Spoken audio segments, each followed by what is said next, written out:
آج میں فجر کی نماز سے فارغ ہوئی تو میرے ماضی کا خیال میرے دل میں آ گیا۔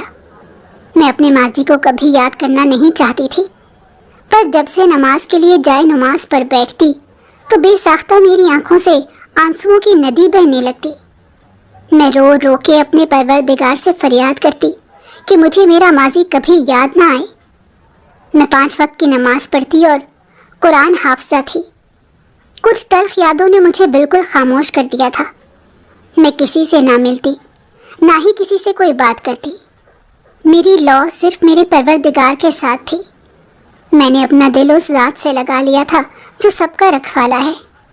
یہی وجہ تھی کہ دنیا کی لگائی گئی چوٹ مجھ پر اب کچھ اثر نہ کرتی۔ اللہ کے ساتھ رابطے میں رہنے کا سب سے بڑا نفع میرے لیے یہ تھا کہ دنیا کے تیز وار میرے اوپر کچھ اثر نہ کرتے۔ یہ وار زبان کے ہوتے، کیونکہ خنجر سے کیا گیا وار تو دکھائی دیتا ہے، اور ہم سب اس وار سے ہونے والے زخم کی مرہم پٹی تو کر سکتے ہیں، لیکن زبان کا وار خنجر کے وار سے کہیں زیادہ سخت ہوتا ہے۔ اس کے ساتھ ہم کہیں زیادہ گہرے زخم لگتے ہیں، اور اس کی تکلیف برداشت سے باہر ہوتی ہے، کیونکہ اس زخم کی کوئی مرہم پٹی نہیں ہوتی۔ انفیکٹ اس زخم کی کوئی دوا ہی نہیں بنی۔ میرے بھی دل پر کچھ ایسے ہی زخموں کا پہرا تھا۔ کئی سال گزر جانے کے بعد آج بھی میرے یہ زخم نہ تو میرے گھر والے بھر پائے اور نہ ہی وقت۔ سنا تھا کہ وقت کے ساتھ ساتھ سب زخم بھر جاتے ہیں، مگر میرے ساتھ تو وقت نے بھی وفا نہیں کی۔ وقت نے بھی انہی کا ساتھ دیا جنہوں نے گہرے زخم دیے۔ میں ہمیشہ سے ایسی نہ تھی۔ میں اپنے گھر میں سب سے چلبلی، ہنستی مسکراتی لڑکی تھی۔ میری زندگی ہنسی مذاق اور ہر وقت کی شرارتوں سے بھری رہتی۔ میں اپنے دوستوں میں بھی سب سے زیادہ شرارتی اور شوخ اور چنچل تھی۔ میں کبھی کسی چیز سے نہیں گھبرائی۔ خطروں سے کھیلنا مجھے بہت پسند تھا۔ شاید یہی وجہ تھی کہ میرا سامنے کبھی کسی خطرے سے ہوا ہی نہیں تھا۔ میری سہیلیاں اور گھر والے اکثر مجھ سے کہتے، ہر وقت ہنستی رہتی ہو، اچھلتی کودتی رہتی ہو، مت کیا کرو ایسے، نظر لگ جاتی ہے۔ اکثر اماں بھی کہتی نظر لگ جاتی ہے۔ میں اماں سے کہتی کیسی نظر، لگ بھی جائے گی تو آپ اتار دینا۔ اماں مجھے ہمیشہ سمجھاتی کہ بری نظر نسلوں کی نسلیں تباہ کر دیتی ہے، پر یہ کبھی نہیں بتایا کہ بڑوں کی غلطیاں بھی اولاد کی زندگیاں تباہ کر دیتی ہیں۔ مجھے نہ تو کسی کی نظر لگی تھی اور نہ ہی میری کوئی اپنی غلطی تھی جس کی سزا مجھے ملی ہو۔ مجھے تو سزا میری قسمت نے میرے بڑوں کے کیے کی دی۔ میں وہ بدبخت بیٹی ہوں جو مکافات عمل کا شکار ہوئی، کرنی کسی کی اور بھرنی کسی کی۔ میرے اپنوں نے ہی میری زندگی کو برباد کر کے رکھ دیا۔ ماضی کی تلخ یادیں مجھے جینے نہیں دیتی۔ ماضی میں ایسی چوٹ کھائی کہ انسانیت سے بھروسہ ہی اٹھ گیا۔ یہ بھی کہا جا سکتا ہے کہ مکافات عمل کے ساتھ ساتھ کسی کی بری نظر بھی میری خوشیوں کو کھا گئی۔ آج بھی میں اپنا گزرا ہوا وقت کبھی یاد نہیں کرنا چاہتی۔ آخر میری غلطی کیا تھی؟ میری غلطی صرف اتنی تھی کہ بھوک لگنے پر میں ایک کھانے کا آرڈر کر بیٹھی، اور اس ایک آرڈر نے میری زندگی برباد کر دی۔ میرا نام شمائلہ ہے اور میں لاہور شہر سے تعلق رکھتی ہوں۔ ہم 2 بہنیں ہیں۔ میرے ابا ایک ڈاکٹر تھے اور میری اماں گھریلو خاتون تھی۔ ہمارا ہنستا بھنستا گھر خوشیوں کا گہوارہ تھا۔ شروع سے ہی میں گھر کی بہت لاڈلی تھی۔ سب مجھے بہت لاڈ سے رکھتے۔ بڑی بہن یونیورسٹی گوئنگ تھی اور میں نے حال ہی میں میٹرک کا امتحان پاس کیا تھا۔ ہم دونوں بہنوں میں اچھی خاصی ہم آہنگی تھی۔ اماں ابا کے ساتھ ساتھ میں آپی کی بھی بہت لاڈلی تھی۔ اسی لاڈ پیار نے مجھے بہت ضدی بنا دیا تھا۔ ویسے تو میری ہر خواہش بغیر ضد کیے ہی پوری ہو جاتی تھی، پر جو ضد کر کے خواہش پوری کروانے کا مزہ تھا وہ مجھے ضد کیے بغیر نہ ملتا۔ ابا ہم سے بہت محبت کرتے، ہمیشہ کہا کرتے کہ تمہاری شادی میں نے ایسے لڑکے سے کرنی ہے جو گھر جمائی بن سکے، کیونکہ میں تو اپنی بیٹی کو اپنی آنکھوں سے کبھی بھی اوجھل ہوتے نہیں دیکھ سکتا۔ آپ ہی بھی کہتی ابا شمائلہ کے لیے آپ کے دل میں اتنی محبت ہے کہ اس کو آنکھوں سے دور ہی نہیں کرنا چاہتے، اور میرے لیے کیا حکم ہے؟ میرے تو اپنے رشتے دیکھنے شروع کر دیے ہیں، میرے لیے بھی گھر جمائی لے کر آئے نا۔ تو ابا ہمیشہ مسکرا کر کہتے، بیٹیاں تو پرایا دھن ہوتی ہیں، آخر ایک نہ ایک دن ماں باپ کا گھر چھوڑ کر جانا ہی ہوتا ہے، بیٹیاں اپنے گھر میں بستی ہی اچھی لگتی ہیں۔ ہماری زندگی ایسے ہی خوشیوں سے بھری پڑی تھی، خاندان کا ہر بندہ رش کرتا تھا ہماری فیملی پر، ہر کوئی چاہتا تھا کہ ہمارے رشتے مانگے جائیں، پر ابا شروع سے ہی فیملی میں رشتہ کرنے کا ارادہ نہیں رکھتے تھے۔ عروج آپی کے رشتے بہت اونچے اونچے خاندانوں سے آئے، پر عروج آپی ہمیشہ رشتے سے انکار کر دیتی اور کہتی، پلیز اماں، مجھے ابھی پڑھنا ہے، کچھ بننا ہے، میرا ابھی شادی کا کوئی ارادہ نہیں، مجھے اپنا خواب پورا کرنا ہے۔ اماں نے جواب دیا، تو کیا حرج ہے، تم شادی کے بعد بھی اپنی پڑھائی جاری رکھ سکتی ہو۔ منہ لٹکائے ہوئے عروج آپی بولی، اماں آپ تو جانتی ہیں کہ میرا خواب ہے کہ میں انجینئر بنوں، اور آپ یہ بات بخوبی سمجھتی ہیں کہ انجینئرنگ کی پڑھائی کتنی ٹف ہے۔ میں شادی کے بعد ایسا کوئی بکھیڑا نہیں رکھنا چاہتی، ایسے تو نہ میری شادی شدہ لائف انجوائے ہو پائے گی اور نہ ہی مکمل پڑھائی ہو پائے گی، اسی لیے مجھے تو معاف ہی رکھیں، میرا بھی شادی کا کوئی ارادہ نہیں۔ اماں ہمیشہ کی طرح خاموش ہو جاتی، ابا بھی یہی زور دیتے کہ میری بیٹیاں جتنا پڑھنا لکھنا چاہتی ہیں ان کو کوئی روک ٹوک نہیں، شادی تو ہو ہی جانی ہے، پر پڑھ لکھ کر اپنے قدموں پر کھڑی ہو جائیں، اپنا ایک کیریئر بنا لیں تو ساری زندگی کسی کے آگے ہاتھ پھیلانے کی ضرورت نہیں پڑے گی۔ ہماری زندگی کا کیا بھروسہ کب ساتھ چھوڑ دے، تو بننے کے بعد یہ تسلی تو ہوگی کہ ہماری بیٹیاں کسی کی محتاج نہیں، وہ اپنا آپ خود سنبھال سکتی ہیں۔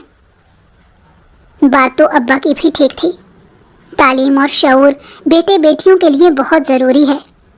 اب ہمارے گھر ہر وقت شادی بیاہ کا موضوع چھڑا رہتا، وہ میڈم تھی کہ شادی کے لیے ہاں نہ کرتی، اور اماں تھی کہ رشتے لاتے نہ تھکتی، دونوں میں خوب جنگ کا سما بن جاتا۔ عروج آپی حسین اور خوبصورت تھیں، اس کے باوجود بھی جو عروج آپی کو دیکھنے آتا وہ مجھے پسند کر جاتا۔ میں اتنی خوبصورت تو نہ تھی، لیکن مجھے پسند کرنے کی وجہ میرا شوق چنچل ہونا، کھلکھلاتے رہنا تھا۔ میں اپنے اسکول میں سب سے زیادہ ماڈرن تھی، میک اپ کرنا، سجنا سنورنا، نئے نئے کپڑے پہننا، یہ سب میرا روزمرہ کا حصہ تھا۔ میں ہر وقت بنی سجی رہتی، اکثر اماں مجھ سے کہتی، شمائلہ اپنی عمر کے حساب سے ہی سب کچھ اچھا لگتا ہے، ابھی تمہاری عمر نہیں ہے اتنا سجنے بننے کی، ہر وقت چہکتی مہکتی رہتی ہو، تمہارا دماغ ہر وقت شرارتوں میں رہتا ہے، مت ہنسا کرو اتنا، نظر لگ جاتی ہے۔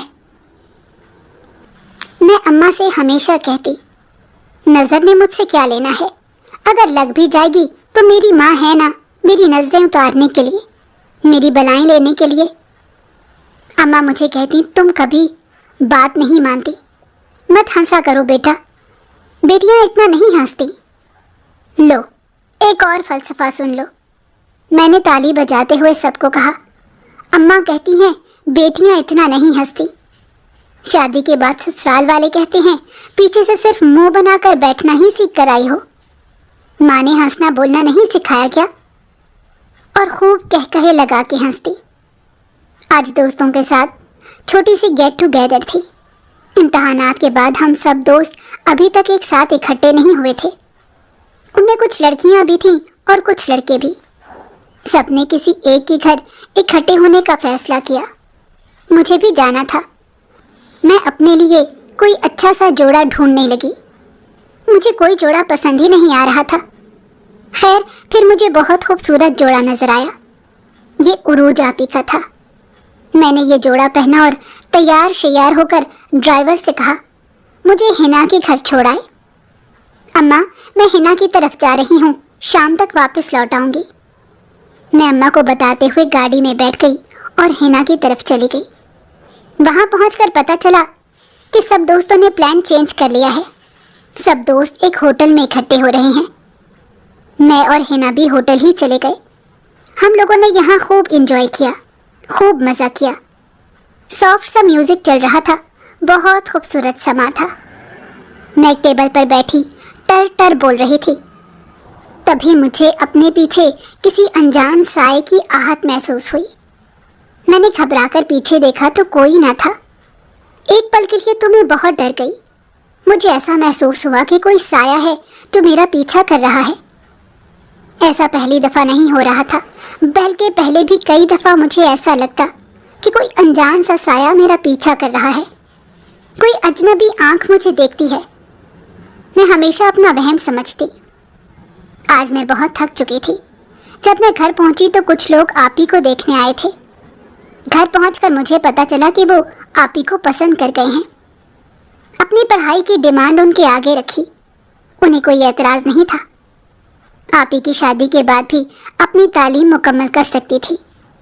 सेमेस्टर पूरा करने के लिए 1 साल का वक्त मांगा गया। आपी के ससुराल वालों को इससे भी कोई दिक्कत न थी। शादी का होना 1 साल बाद तय पाया। आपी का आखिरी सेमेस्टर चल रहा था।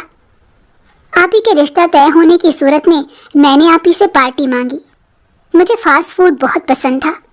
मैं अक्सर खाना बाहर से ऑर्डर करती रहती थी। आपी ने मुझसे पूछा कि क्या खाना है, जो खाना है वो ऑर्डर कर लो। आज भी मैंने पिज़्ज़ा और विंग्स का ऑर्डर किया। आज फिर राइडर लेट था। मुझे बहुत गुस्सा आ रहा था। इतनी ज़ोरों की भूख लगी हुई थी और ये था कि आने का नाम ही नहीं ले रहा था। मुझे बहुत शदीद गुस्सा आ रहा था। मैं अभी दोबारा कॉल करने ही वाली थी कि राइडर की कॉल आ गई। मैं गेट पर अपना ऑर्डर रिसीव करने गई तो मैंने राइडर को खूब डांटा और कहा, नेक्स्ट टाइम ऑर्डर लेट आया तो मैं आपसे ऑर्डर करवाना छोड़ दूंगी। मैं अक्सर फास्ट फूड ऑर्डर किया करती रहती थी। अपना ऑर्डर लिया और धड़म से दरवाज़ा बंद करके अंदर आने लगी कि मुझे फिर से किसी अजनबी इंसान की मौजूदगी का एहसास हुआ।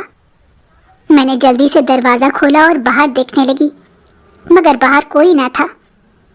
मैं बहुत ज़्यादा परेशान थी। ये मेरे साथ बहुत दफ़ा हो चुका था। मैं दिल ही दिल में सोच रही थी कि आखिर एक ही एहसास मुझे बार बार क्यों हो रहा है। ये कोई वहम तो नहीं हो सकता। मैं सोचती हुई अंदर चली गई। मैं बहुत ज़्यादा परेशान थी। आपी ने मेरा लटका हुआ मुंह देखा तो पूछने लगी, शुमाइला, सब खैरियत तो है? क्या हुआ है? आपी समझी कि शायद राइडर मुझसे कोई बदतमीजी करके गया है। पहले तो मैं आपी को अपनी फीलिंग्स के बारे में बताने लगी, फिर न जाने क्यों बताते बताते चुप हो गई। देखो शुमाइला, कितना यम्मी लग रहा है ये पिज़्ज़ा। अब अपना मूड ठीक करो और जल्दी से पिज़्ज़ा खाते हैं। मैंने और आपी ने पार्टी का खूब मज़ा लिया, पर वो अनजाना एहसास मेरे दिमाग पर छा चुका था। मुझे ना चाहते हुए भी बार बार याद आ रहा था। वैसे तो मैं किसी चीज़ से नहीं डरती थी, लेकिन उस एहसास ने मुझे अंदर से खौफजदा कर दिया। खाना खाने के बाद हम दोनों बहनों ने खूब गप्पे लड़ाई। खूब मज़ा करने के बाद थक हार कर हमने सोने का फैसला किया। आपी और मैं अपने अपने बिस्तर पर लेट गए। लेटते ही फिर वही एहसास मेरे दिमाग में घूमने लगा। मेरे लाग झटकने पर भी वो मेरे दिमाग से नहीं निकल रहा था। मैं ये सोच सोचकर बहुत ज़्यादा परेशान थी। इसी सोच में कब मेरी आंख लगी पता ही नहीं चला। भरपूर नींद लेने के बाद मैं अब काफ़ी ज़्यादा खुद को फ्रेश महसूस कर रही थी। आपी ने मुझसे कहा, जल्दी से नीचे आ जाओ, अम्मा अब्बा नाश्ते की टेबल पर इंतज़ार कर रहे हैं। मैंने शावर लिया और जल्दी से चेंज करके नीचे चली गई। नाश्ते की टेबल पर सब शादी को लेकर बातें कर रहे थे और मैं खामोश इसी सोच में डूबे बैठी थी। सब मुझे देखकर बहुत हैरान हुए। अम्मा कहने लगी, खैर तो है, जिसकी ज़बान मुंह में नहीं रहती आज ये इतनी खामोश क्यों है? अब्बा ने भी मेरी तरफ देखा और पूछा, क्या बात है बेटा, इतनी चुप चुप क्यों हो? कोई परेशानी है तो अपने अब्बा को नहीं बताओगी? मैंने मुस्कुराकर जवाब दिया, अब्बा ऐसा कुछ नहीं, बस सर दर्द नहीं जा रहा। 2-3 दिन हो गए हैं। मेरे सर में बेतहाशा दर्द रहना शुरू हो गया है। नींद पूरी नहीं होती होगी ना? अम्मा ने कहा। मैं खामोशी से अपना नाश्ता करने लगी। पता नहीं कौन सी ताकत थी जो मुझे ये बात किसी के साथ भी शेयर करने से रोक रही थी। मैं चाहते हुए भी ये बात किसी को बता नहीं पा रही थी। मैं अपनी इस हालत पर बहुत ज़्यादा परेशान थी। मैं तो वो लड़की थी जो मुंह में आता था बोल देती थी, चाहे वो कोई खुशी की बात होती या चाहे वो कोई परेशानी की बात होती। कभी ऐसा नहीं हुआ था कि मैंने वो बात अब्बा को ना बताई हो। न जाने ये क्या हो रहा था मेरे साथ। मेरे अंदर तो बहुत ज़्यादा परेशानी थी। अब वो परेशानी मेरे चेहरे से भी जाहिर होने लगी। अब्बा ने मेरा बीपी चेक किया। बीपी बिल्कुल ठीक था। फिर सर दर्द की वजह क्या है? सब परेशान थे। अम्मा ने कहा, आज ऐसा कीजिएगा, शुमाइला को नज़र चेक करवाने ले जाइएगा। पड़ती है, हो सकता है नज़र कमज़ोर हो गई हो। अब्बा ने कहा, ठीक है, आज शाम 5 बजे तैयार रहना शुमाइला, मैं तुम्हें डॉक्टर से चेक करा दूंगा। डॉक्टर रज़ाक अब्बा के करीबी दोस्त हैं। मैंने हाँ में सर हिलाते हुए अपना नाश्ता ख़त्म किया और चुपचाप अपने कमरे में आ गई। अब्बा ने आपी को मेरे पीछे भेजा कि ज़रा इसको टटोलो तो सही कि आखिर बात क्या है। कोई तो परेशानी है जो शुमाइला हमसे बोल नहीं पा रही। आपी ने ऐसा ही किया। कमरे में आई और मुझसे पूछने लगी, शुमाइला सच सच बताओ क्या मसला है? तुम तो कभी ऐसी परेशान ना होती थी, अब ऐसा क्या हो गया? अगर कोई परेशानी वाली बात है तो मैं तुम्हारी बड़ी बहन हूँ और तुम्हारी बहुत अच्छी दोस्त भी। तुम मुझसे बोल सकती हो जो भी परेशानी है। हो सकता है उसका कोई हल मेरे पास हो। परेशानी बताती तो क्या, मुझे तो खुद भी नहीं पता था कि मेरे साथ हो क्या रहा है। आखिर परेशानी है क्या? खैर, मैंने आपी को तसल्ली देते हुए कहा कि ऐसा कुछ नहीं है, मेरे बस सर में दर्द हो रहा है और मेरी खामोशी की वजह भी यही है। आपी ने मेरी बात पर यकीन करते हुए कहा, चलो कोई बात नहीं, इधर आओ, मैं अपनी छोटी बहन का सर दबाए देती हूँ। मैंने अपना सर आपी की गोद में रख लिया। आपी मेरा सर दबाने लगी। आपी की गोद में मुझे अम्मा की गोद का मजा आने लगा। किसी ने सच ही कहा है कि बड़ी बहनें माँ जैसी होती हैं। मेरा सर आपी की गोद में ही था कि मेरी आंख लग गई और मैं फिर से सो गई। आपी ने बड़ी एहतियात से मेरे सर को तकियों पर रखा और लाइट्स ऑफ करके कमरे से बाहर चली गई। अब्बा ने आपी से पूछा, सब खैरियत तो है? आपी ने अब्बा से वही कहा कि उसके सर में दर्द है, इस वजह से नींद पूरी नहीं हो पा रही और तबीयत बहुत बोझल सी लग रही है। अम्मा सही कह रही हैं, आप एक दफ़ा शुमाइला की नज़र भी चेक करवा लें। किताबी कीड़ा है, हो सकता है इस दर्द की वजह नज़र की कमज़ोरी ही हो। अब्बा ने अम्मा से कहा कि 5 बजे तक शुमाइला से कहना तैयार रहे, मैं हॉस्पिटल से आऊँगा तो इसको ले जाऊँगा। ये कहकर सब अपने काम के लिए निकल गए। आप ही अपनी यूनिवर्सिटी के लिए और अम्मा घर के कामों में मसरूफ़ हो गई। मैं गहरी नींद सोई हुई थी कि अचानक मेरे मोबाइल की घंटी बजी। मैं डर कर उठ गई। मोबाइल पकड़ा तो मेरी दोस्त की कॉल थी। वो मुझसे कहने लगी कि तुम्हें मैसेज मिला है स्कूल की तरफ से। मैंने कहा, कैसा मैसेज? कहने लगी, स्कूल वालों ने कल स्कूल बुलाया है क्योंकि 5 दिन बाद हमारा रिजल्ट अनाउंस हो रहा है। इस सिलसिले में मैडम ने कुछ बात करनी है, तो कल सुबह 9 बजे तैयार रहना, मैं तुम्हें घर से पिक कर लूँगी। ठीक है, मैं कल सुबह 9 बजे तैयार रहूँगी।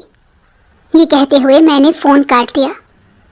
आज से पहले ऐसा कभी नहीं हुआ था कि मेरी किसी भी दोस्त का फ़ोन आया हो और मैंने उनसे 2-3 घंटों से कम बात की हो। दोस्त भी बहुत ज़्यादा परेशान हुई कि पहले कभी ऐसा नहीं हुआ। आज शुमाइला को ऐसा क्या हुआ कि उसने पूरी बात सुने बगैर फ़ोन ही काट दिया।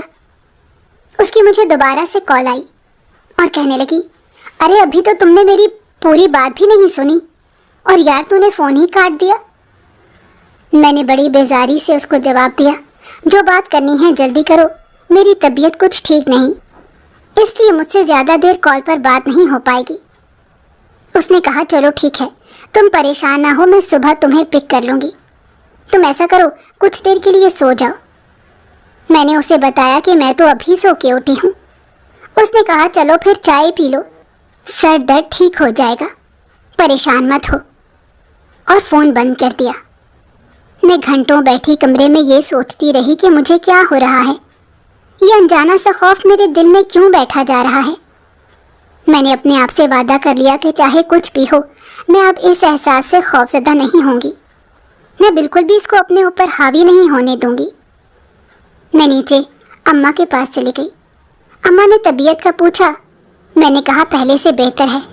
تو اماں نے مجھے ابا کا پیغام دیا کہ تمہارے ابا 5 بجے تمہیں لینے آ رہے ہیں تو تیار ہو جانا اور جا کر اپنی نظر چیک کروانا. میں نے کہا ہاں. میں سر ہلاتے ہوئے جی بولا اور ٹی وی لگا کر بیٹھ گئی. ٹی وی پر ایک خبر چل رہی تھی کہ 16 سالہ لڑکی جس کو چند غنڈوں نے اغوا کر لیا پچھلے 1 ہفتے سے لاپتہ ہے. میں یہ خبر جیسے سنتی جا رہی تھی مجھے ایسا لگ رہا تھا جیسے یہ سب میرے ساتھ بھی ہونے والا ہے. اللہ بہتر جانتا ہے کہ یہ احساس میرے اندر کیوں پیدا ہو رہا تھا. اتنا خوف تو مجھے زندگی میں کبھی نہیں آیا تھا. پہلے ہی دماغ بہت سے سوالوں میں الجھا ہوا تھا اور اس خبر نے مجھے اور زیادہ خوف زدہ کر دیا.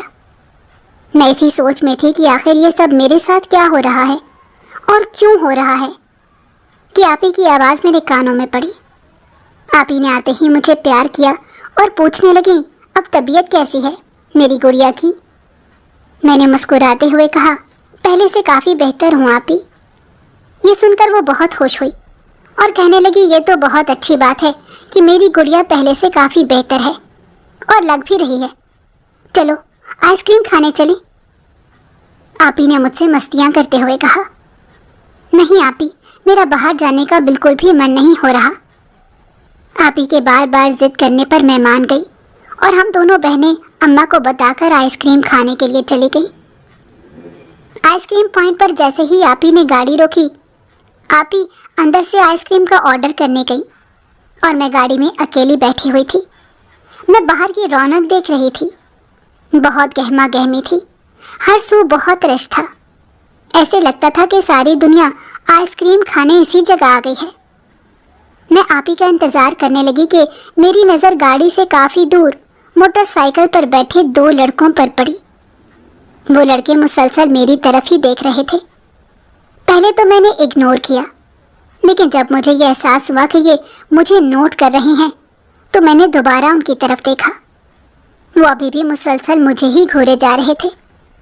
مجھے بہت زیادہ ڈر لگا. میں ایک دم سے سہم گئی. ایسے لگ رہا تھا کہ میری سانس میرے حلق میں اٹک گئی ہو. میں بہت زیادہ گھبرا گئی تھی. میں نے ہارن پر ہاتھ رکھا اور مسلسل گاڑی کا ہارن دینے لگی. آپی پریشان حال میری طرف دوڑی اور پوچھنے لگی کیا ہوا خیریت تو ہے ہارن پر ہاتھ کیوں رکھا ہوا ہے. میں بہت گھبرائی ہوئی تھی. مارے ڈر کے میری آواز نہیں نکل رہی تھی. آپی جلدی سے گاڑی میں بیٹھی. میں پسینے سے شرابور ہو گئی تھی. آپی نے میرا ماتھا صاف کرتے ہوئے کہا شمائلہ تمہاری طبیعت تو ٹھیک ہے. کیا ہوا تمہیں اتنی خوفزدہ کیوں ہو؟ میں نے آپی سے کہا گھر چلیں. بہت مشکل سے میری زبان سے یہ الفاظ ادا ہوئے تھے. آپی نے میری حالت دیکھی تو آئس کریم کا پروگرام کینسل کرتے ہوئے گھر کی طرف گاڑی موڑی. ہم جلد ہی گھر پہنچ گئے. راستے میں آپی نے بہت دفعہ پوچھا کہ میرے خوف کی وجہ کیا ہے. میں کیوں اتنا ڈر گئی ہوں؟ حالانکہ میں تو کسی سے بھی ڈرنے والی نہیں تھی. خطروں سے کھیلنا مجھے بہت پسند تھا. اس کے باوجود آج میں اتنی گھبرائی ہوئی تھی کہ میری حالت ہی غیر ہوتی جا رہی تھی. ہم گھر پہنچ گئے. جیسے ہی چوکیدار نے دروازہ کھولا تو میں نے اندر دوڑ لگا دی اور جا کر اماں کے گلے لگ کر اونچی اونچی رونے لگی. اماں بہت زیادہ پریشان ہوئی. اماں نے کہا اچھی خاصی گھر سے گئی تھی اسے کیا ہو گیا؟ اماں مجھ سے پوچھنے لگی شمائلہ خدا کے لیے میرا دل بیٹھا جا رہا ہے بتاؤ کیا ہوا ہے بیٹا؟ تم اتنی گھبرائی ہوئی اتنی ڈری سہمی کیوں ہو؟ میں کیسے بتاتی. میری تو آواز ہی جیسے کسی نے حلق میں قید کر دی تھی. میں لفظ ادا کرنا چاہتی تھی پر میری زبان میرا ساتھ نہیں دے رہی تھی. آپی بھی اندر آ گئی. اماں نے آپی سے پوچھا عروج اس کو کیا ہوا ہے؟ یہ تو کبھی نہ ڈرتی تھی. مجھے تو بہت پریشانی ہو رہی ہے اس کی حالت دیکھ کر. آپی یہ غصے سے بولنے لگی اور اماں سے کہنے لگی جب تک یہ ہمیں خود نہیں بتائے گی کیسے معلوم ہوگا کہ آخر اس کے ساتھ کیا پریشانی ہے. اس نے تو منہ میں چنے چبا رکھے ہیں، بولتی ہی نہیں کچھ۔ آج سے پہلے آپی نے کبھی میرے ساتھ اتنے غصے سے بات نہیں کی تھی۔ آپی کا یہ رویہ دیکھ کر میں بہت زیادہ گھبرا گئی اور رونے لگی۔ آپی نے مجھے ساتھ لگایا اور کہنے لگی، میری جان، جب تک تم نہیں بتاؤ گی کہ مسئلہ کیا ہے، تب تک ہم اس مسئلے کا حل کیسے نکالیں گے؟ ہمیں کیسے معلوم ہوگا کہ کون سی بات تمہیں پریشان کیے جا رہی ہے؟ دیکھو، اپنے گھر والوں کو نہیں بتاؤ گی تو کس کو بتاؤ گی؟ اگر کوئی پریشانی والی بات ہے تو ہمیں بتاؤ، تاکہ ہم اس پریشانی کا کوئی حل نکالیں۔ اس سے پہلے کہ میں آپی کو ان کے سوالوں کا جواب دیتی، باہر گاڑی کا ہارن ہوا اور چوکیدار نے آ کر بولا کہ شمائلہ بی بی کو صاحب باہر بلا رہے ہیں۔ میں نے گھڑی کی طرف دیکھا تو 5 بجنے میں 10 منٹ باقی تھے۔ میں نے اپنی حالت کو سدھارا، منہ ہاتھ دھویا، پانی پیا اور ابا کے پاس آ گئی۔ گاڑی میں بیٹھتے ہی ابا نے میرے چہرے کو پڑھ لیا تھا۔ ابا مجھ سے کہنے لگے، دیکھو شمائلہ بیٹا، تم میری زندگی ہو اور میری زندگی اتنی پریشان رہے یہ مجھے گوارا نہیں۔ کیا بات ہے بیٹی، اپنے باپ کو نہیں بتاؤ گی؟ ابا کا اتنا کہنا تھا کہ میں نے پھوٹ پھوٹ کر رونا شروع کر دیا۔ ابا نے گاڑی سائڈ پر لگائی اور مجھ سے کہنے لگے، کیا ہوا ہے میری جان؟ کیوں ایسے گمسم رہنا شروع ہو گئی ہو؟ بتاؤ مجھے، کیا مسئلہ ہے؟ کیا بات ہے؟ کون سی بات ہے جو میری بیٹی کو اتنا پریشان کیے ہوئے ہے؟ میری اچھی خاصی ہنستی مسکراتی بیٹی کو اتنا ڈرا دیا ہے، آخر بات کیا ہے؟ میں نے ابا سے کہا، ابا پتہ نہیں، مجھے اپنے ارد گرد ایک انجان سا خوف محسوس ہوتا ہے۔ میں باہر نکلتی ہوں تو مجھے ایسا لگتا ہے کہ کوئی میرا پیچھا کر رہا ہے۔ ابھی میں آپی کے ساتھ آئس کریم کھانے گئی تو 2 لڑکے موٹر سائیکل پر بیٹھے مجھے دور سے گھورتے جا رہے تھے۔ ایسا لگتا تھا جیسے وہ مجھے کھا ہی جائیں گے۔ میں بہت زیادہ ڈر گئی تھی ابا، مجھے بہت ڈر لگتا ہے۔ مجھے ایسا لگتا ہے کہ ہر وقت کوئی مجھے دیکھ رہا ہے، کوئی میرا پیچھا کر رہا ہے۔ مجھے بچا لیں ابا، مجھے بچا لیں، مجھے کسی طوفان کے آنے کی آہٹ محسوس ہو رہی ہے۔ ابا میری حالت دیکھ کر بہت زیادہ پریشان ہو گئے۔ آج سے پہلے میں نے کبھی ایسی باتیں نہیں کی تھی اور نہ ہی کبھی ڈری تھی۔ ابا نے مجھے اپنے ساتھ لگایا، میرا ہاتھ اپنے ہاتھوں میں زور سے پکڑا اور کہنے لگے، کسی کی ہمت ہے جو میری بیٹی کو ہاتھ بھی لگائے؟ پریشان مت ہو، میں تمہارے ساتھ ہوں اور ہر وقت میں تمہارا سایہ بن کے تمہارے ساتھ رہوں گا۔ آج سے تم اکیلی باہر نہیں جاؤ گی، جب بھی جاؤ گی ہم تینوں میں سے کسی ایک کے ساتھ ہی جاؤ گی۔ میری اماں یا اپنی آپی کے علاوہ آج سے تم گھر سے باہر نہیں نکلو گی۔ میں نے ہاں میں سر ہلاتے ہوئے اپنے آنسو صاف کیے۔ ابا نے میرے ماتھے پر پیار دیا اور مجھے ڈاکٹر کے پاس لے گئے۔ میری نظر چیک کروائی، میری نظر الحمدللہ بالکل ٹھیک تھی۔ ایک دفعہ پھر ابا نے میرا بی پی چیک کیا تو اس دفعہ میرا بی پی کافی تیز تھا۔ ابا نے میرے لیے کچھ میڈیسن لی اور ہم گھر آ گئے۔ اب ہم اکٹھے کھانا کھانے لگے تو اماں نے ابا سے پوچھا، کیا آپ کو کچھ بتایا ہے شمائلہ نے؟ ابا نے اشارہ کرتے ہوئے کہا، خاموش ہو جاؤ، اس کے سامنے ابھی کوئی بات مت کرنا۔ اماں بھی بہت پریشان تھی، میری وجہ سے سارا گھر اداس تھا۔ میں نہیں چاہتی تھی کہ یہ سب ہو، پر میرا خود پر بس نہیں تھا۔ یہ سب کچھ بس ہوتے جا رہا تھا، میرا اس پر کوئی کنٹرول نہیں تھا۔ کھانا کھایا تو میں اپنے کمرے میں چلی گئی۔ ابا نے مجھے میڈیسن آپی کے ہاتھ بھجوائی اور کہا کہ اس کو کھلا دو، اس میں نیند کی بھی ہے، کھائے گی تو صبح تک انشاءاللہ فریش ہو جائے گی۔ اماں کے پوچھنے پر ابا نے بتایا کہ وہ بہت ڈری سہمی ہوئی ہے، کہہ رہی ہے کہ مجھے ایسا لگتا ہے کہ کوئی ہے جو مجھے مسلسل دیکھ رہا ہے، میرا پیچھا کر رہا ہے۔ ابا نے اماں سے کہا، بیگم شمائلہ بہت ڈر گئی ہے، اس کے دل میں یہ خوف نہ جانے کہاں سے آیا کہ کوئی اس کو اغوا نہ کر لے۔ اماں اپنا سر پکڑتے ہوئے بولی کہ دوپہر میں اس نے ٹی وی پر ایک خبر سنی ہے، 16 سالہ بچی کو کچھ گنڈوں نے اغوا کر لیا ہے۔ اس نے کہیں یہ ٹینشن تو اپنے دماغ پر سوار نہیں کر لی۔ کچھ دیر سوچنے کے بعد ابا نے کہا، ہو سکتا ہے یہ بات بھی ہو، لیکن شمائلہ پچھلے 2 دن سے گمسم ہے۔ خیر، اللہ نے چاہا تو سب ٹھیک ہو جائے گا۔ ابا اور اماں کی باتیں ہوتی رہیں۔ इतने में आप ही कमरे में आई और कहने लगी, शुमाइला ये दवाई खा लो। मैंने दवाई खाई। कुछ ही देर में मुझे नींद महसूस होने लगी। न जाने मेरी कब आंख लग गई। आज मैं बिल्कुल फ्रेश उठी थी। आज मुझे स्कूल भी जाना था।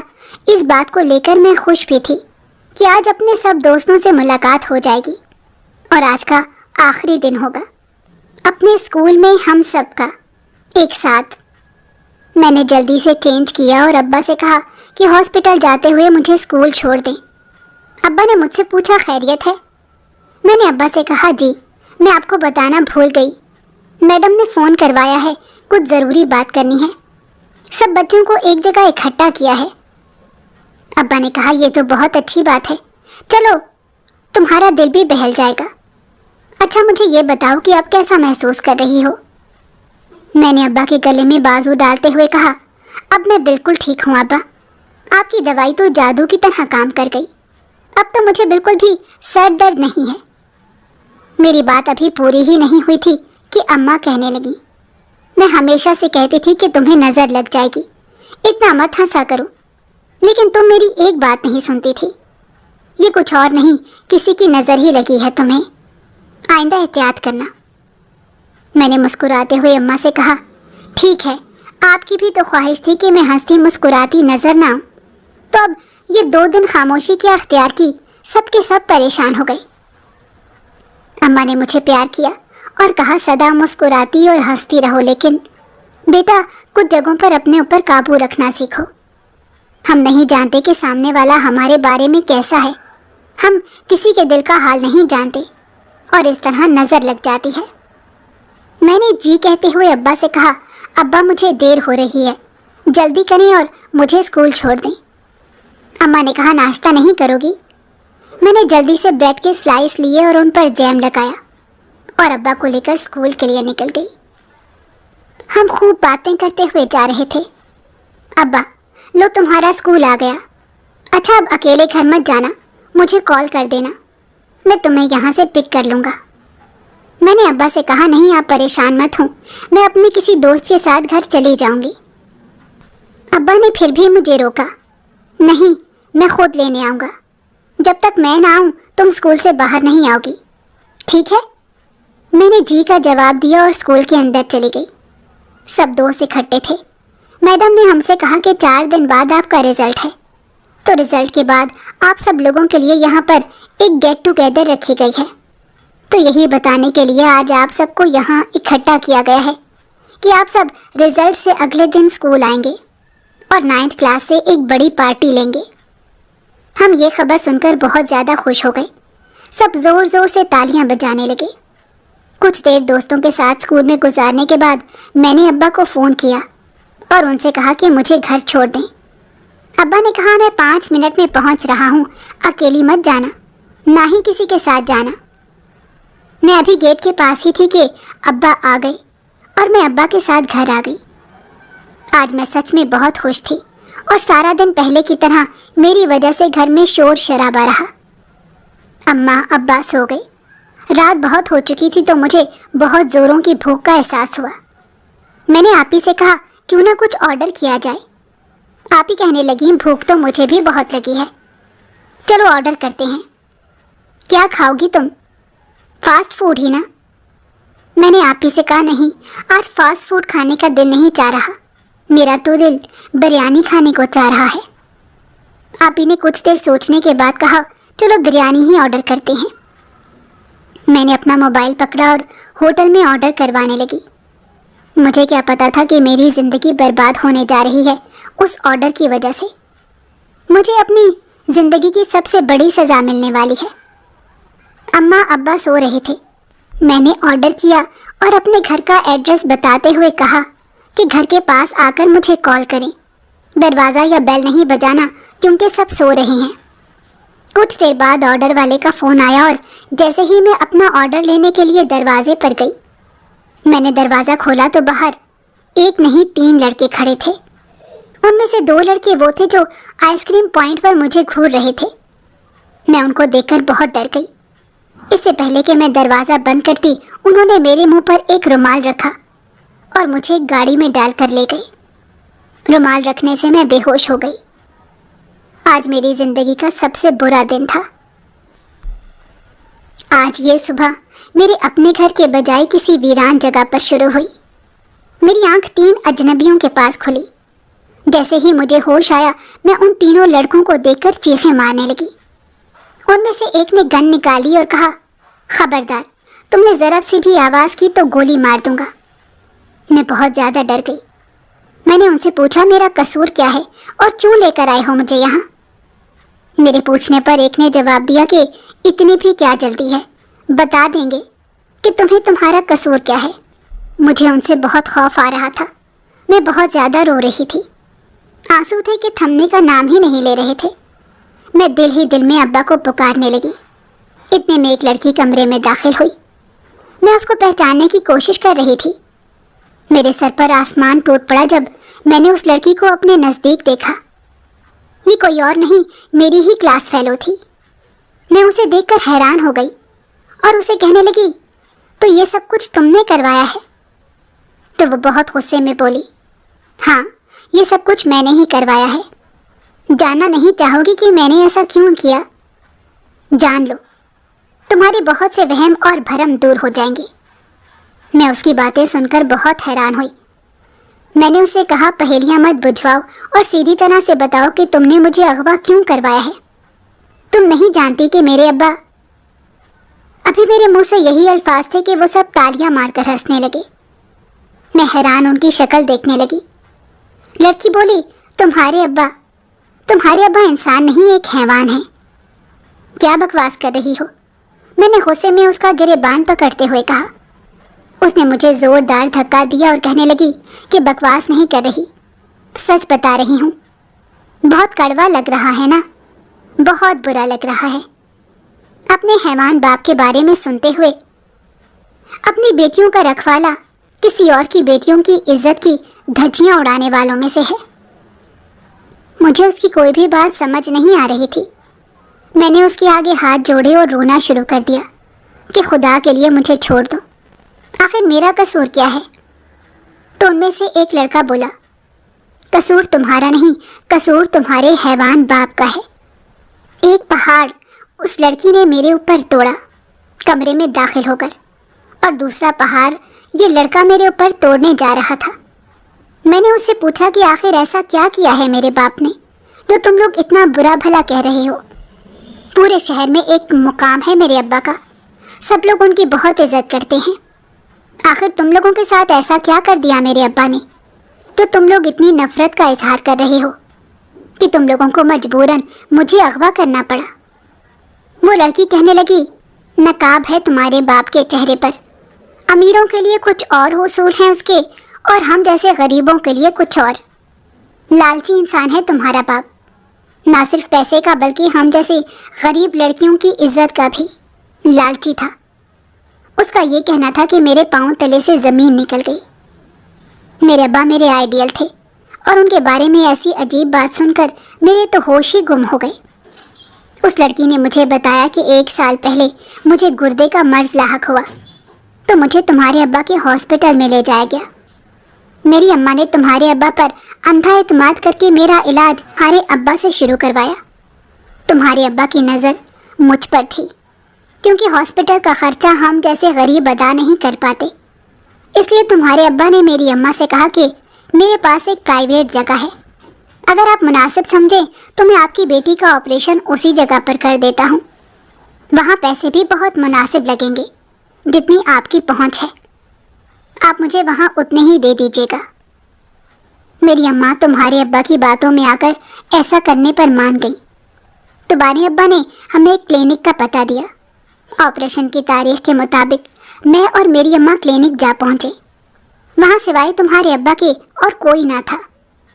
अम्मा के पूछने पर तुम्हारे अब्बा ने बताया कि ये बहुत सीरियस ऑपरेशन होता है और इस पर काफ़ी खर्चा आता है।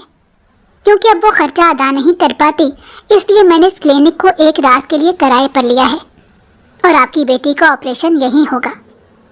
ऑपरेशन शुरू हो गया। मुझे बेहोश कर दिया गया, लेकिन जब मुझे होश आया तो मेरी दुनिया लुट चुकी थी। तुम्हारा घटिया बाप मेरी इज्जत की धज्जियां उड़ाकर जा चुका था। लड़की जो कह रही थी मुझे उसकी किसी भी बात पर यकीन नहीं हो रहा था। मेरा इतना नेक शरीफ बाप और ये इतना घटिया इल्जाम लगा रही थी। मेरा जी चाह रहा था कि जमीन खुले और मैं उसमें समा जाऊं, लेकिन वो लड़की मुसलसल रोए जा रही थी।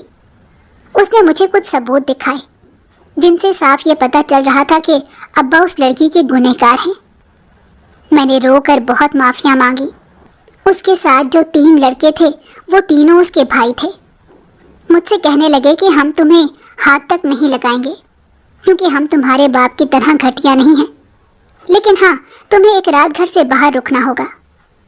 मेरे पूछने पर उन्होंने बताया कि जब कोई जवान बेटी एक रात घर से बाहर रुक जाए तो उसका मतलब क्या होता है, शायद तुम ये नहीं जानती। उन्होंने ऐसा ही किया। वो एक रात घर से बाहर रहना मेरी पूरी जिंदगी बर्बाद कर गया। मेरी बदनामी सुबह होते पूरे मोहल्ले में फैल गई। पाक दामन होते हुए भी मैं बदकिरदार मशहूर हो गई। मेरे साथ ये जो कुछ हुआ ये मेरे अब्बा की हवस का नतीजा था। मेरे अब्बा ने जो किसी की बेटी के साथ किया मकाफाती अमल की शक्ल में, वही मेरे साथ हुआ। मैंने आज तक अपने अब्बा की हकीकत किसी पर जाहिर नहीं की, लेकिन मुझे उस दिन से अब्बा से नफरत हो गई और समझ में आया कि वो अनजान खौफ मेरे बाप का ही दिया हुआ था। जिस तूफान से मैं डरती अपने बाप का साया ढूंढती थी, ये डर भी मेरे अब्बा का ही दिया हुआ था। मैंने हमेशा के लिए अपनी ज़बान को ताला लगा लिया और इस बात को समझ लिया कि कभी कभी बड़ों के किए गए गुनाहों की सज़ा बच्चों को भुगतना पड़ती है, और मैं वो सज़ा आज तक भुगत रही हूँ।